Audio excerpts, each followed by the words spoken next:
Dane Calder was no stranger to war. He had led men into battle, spilled blood for causes he barely understood, and carved his name into history with steel and fire. But none of it had ever mattered. Not really. Not until he came to Briar's Hollow. The village was nothing, just a scattering of homes on the edge of the world, nestled against the endless frost. But within its walls, he found something he hadn't known he was looking for. Peace. Purpose. Wren.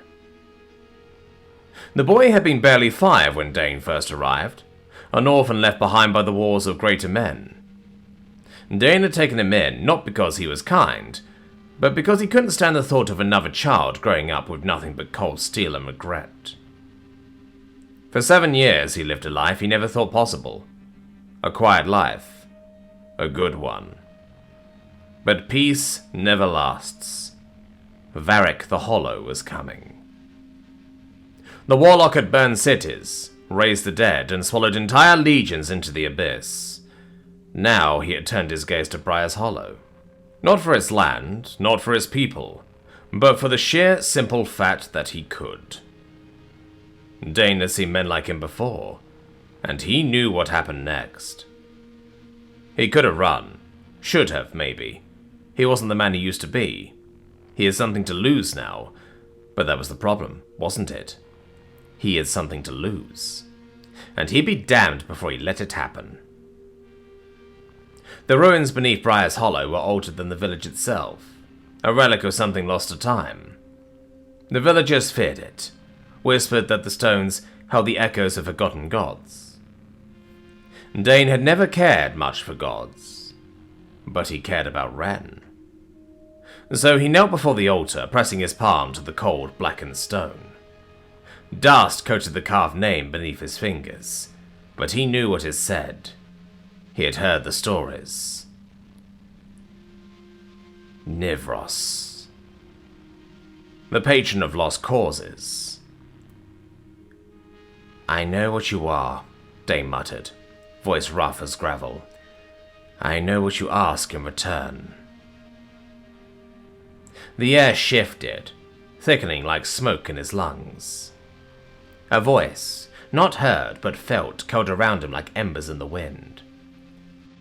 "And still, you kneel?" Dane exhaled sharply. Yes. There was no hesitation. He had made his choice the moment he stepped into these ruins. The torches flickered, the ground trembled, and Nivros answered.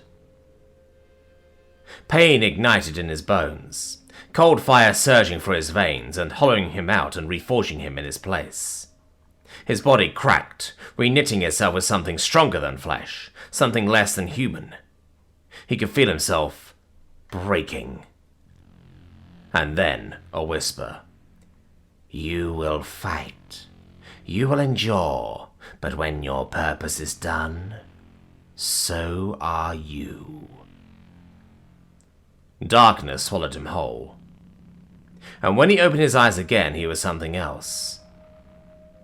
When Varric arrived, he expected a massacre.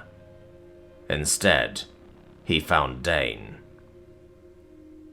The warlock's horde, undead things twisted and crawled with sorcery, swarmed like locusts, but they shattered beneath Dane's blade.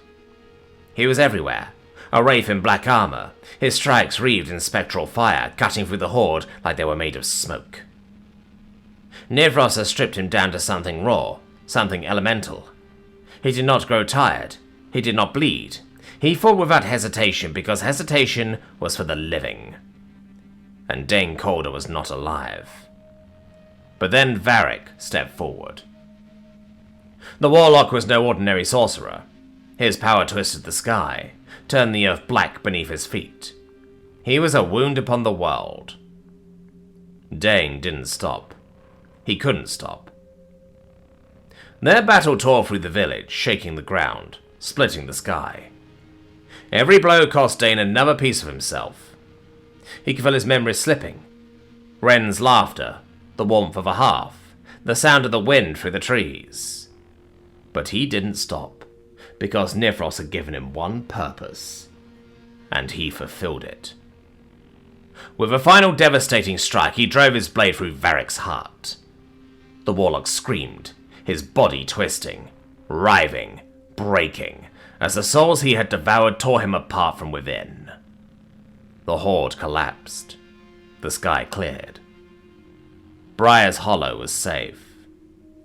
But Dane was already falling.